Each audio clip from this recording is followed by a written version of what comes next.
Hello everyone, let's continue with the Hindu vocab. The first word is exhortation. देखिए exhortation का मतलब होता है इट्स अ लाउड और एंथुजियास्टिक अर्जिंग, यानी कि ना आग्रह, मतलब किसी को ना परसुएट करना या इनकरेज करना कोई काम करने के लिए, उसी हम कहते हैं एग्जॉर्टेशन। तो इसका सिनोनिम क्या हो जाएगा? सजेशन। आप इसे अपनी सेंटेंस में यूज़ कर सकते हैं। The book is essentially an exhortation to religious tolerance. Next one is caution. Caution का मतलब होता है अगर आप कोई काम ना बहुत ध्यान से कर रहे हैं, सावधानी से कर रहे हैं ना, तो उसे ही कॉशन कहा जाता है। तो इसका सिनोनिम क्या हो जाएगा? केयरफुल। एंटोनिम क्या हो जाएगा? केयरलेस। आप इसे अपनी सेंटेंस में यूज़ कर सकते हैं। Statistics should be treated with caution. The next one is zeal. Zeal का मतलब होता है बहुत ज़्यादा एनर्जेटिक होना, एंथुजियास्टिक होना, उसे ही जील कहते हैं, यानी कि अत्यधिक ऊर्जा या उत्साह। तो इसका सिनोनिम क्या हो जाएगा? पैशन। एंटोनिम क्या हो जाएगा? एपैथी। आप इसे अपनी सेंटेंस में यूज़ कर सकते हैं। Zeal without knowledge is a runaway horse. Next one is opponent. Opponent का मतलब होता है आपका विरोधी, आपका शत्रु, यानी कि a person who disagrees with somebody's actions, plans or beliefs and tries to stop or change them, उसे हम कहते हैं opponent। तो इसका सिनोनिम क्या हो जाएगा? competitor। एंटोनिम क्या हो जाएगा? ally। आप इसे अपनी सेंटेंस में यूज़ कर सकते हैं।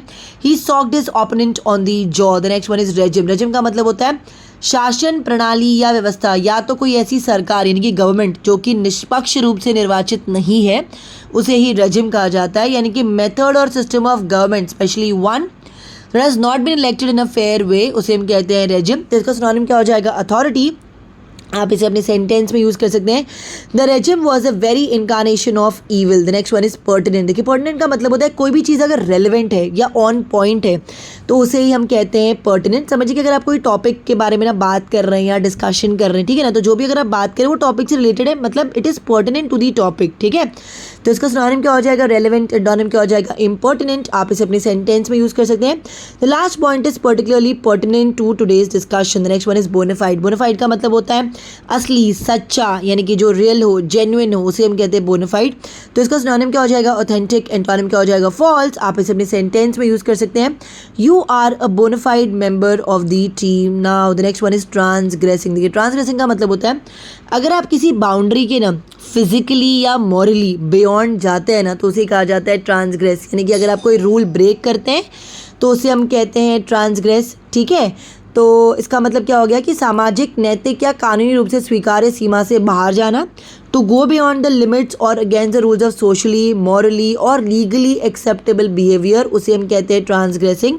तो इसका सिनोनिम क्या हो जाएगा? मिसबिहेव। एंटोनिम क्या हो जाएगा? ओबे। आप इसे अपनी सेंटेंस में यूज़ कर सकते हैं। He has no mandate to violate and transgress the natural world. Next one is amok. Amok का मतलब होता है कोई भी चीज़ अगर वाइल्ड है, अनकंट्रोल्ड है, तो उसे ही अमोक कहा जाता है, यानी कि to be out of control and act in a wild और डेंजरस मैनर। तो इसका सिनोनिम क्या हो जाएगा? अनकंट्रोल्ड। एंटोनिम क्या हो जाएगा? कंट्रोल्ड। आप इसे अपनी सेंटेंस में यूज़ कर सकते हैं। The soldiers ran amok after one of the senior officers was killed. Next one is stringent. इसका मतलब होता है बहुत ज़्यादा स्ट्रिक्ट, यानी कि बहुत ज़्यादा कठोर होना, उसे स्ट्रिंजेंट कहा जाता है। तो इसका सिनोनिम क्या हो जाएगा? रिगरस। एंटोनिम क्या हो जाएगा? कंप्लायंट। आप इसे अपनी सेंटेंस में यूज़ कर सकते हैं।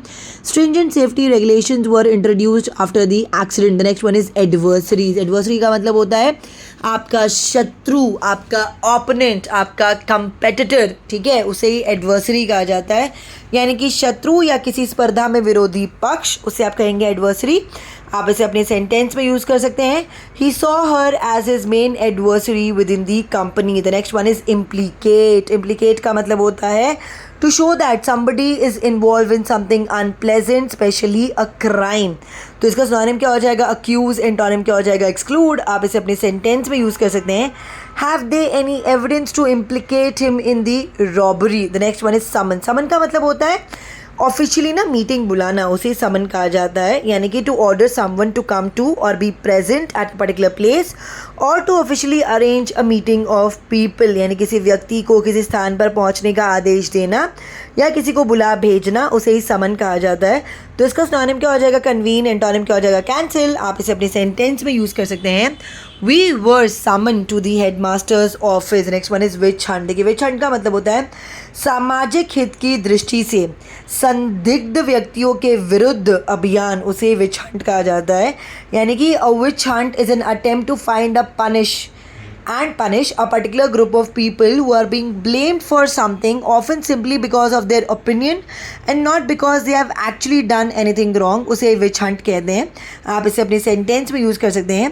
He accused the party of conducting a witch hunt against former members। Next one is money laundering. देखिए मनी लॉन्ड्रिंग का मतलब होता है काले धन को वैध बनाना उसे ही मनी लॉन्ड्रिंग कहा जाता है, यानी कि the crime of moving money that is been obtained illegally through banks and other businesses to make it seem as if the money has been obtained legally. The next one is probe का मतलब होता है investigation, यानी कि ना रहस्य या गुप्त बातें मालूम करने के लिए सवाल पूछना, to ask questions in order to find out secret और हिडन इन्फॉर्मेशन, उसे ही प्रोब कहा जाता है. आप इसे अपने सेंटेंस में यूज़ कर सकते हैं. They will probe deeply into the matter. And the last one is trail. Trail का मतलब होता है the smell or series of marks left by person, animal or thing as it moves along, उसे ही trail कहा जाता है, यानी कि पीछे छूटे निशान, संकेत या गंध जिनके सहारे किसी का पीछा किया जा सके, उसे हम कहते हैं ट्रेल. तो इसका सिनोनिम क्या हो जाएगा? फॉलो. एंटोनिम क्या हो जाएगा? लीड. आप इसे अपने सेंटेंस में यूज़ कर सकते हैं. He left a trail of muddy footprints behind him. That's it for today. अगर आपको वीडियो अच्छा लगा तो इसे लाइक करें, शेयर करें, कॉमेंट करें, साथ ही साथ मेरे चैनल को सब्सक्राइब करें. Thank you.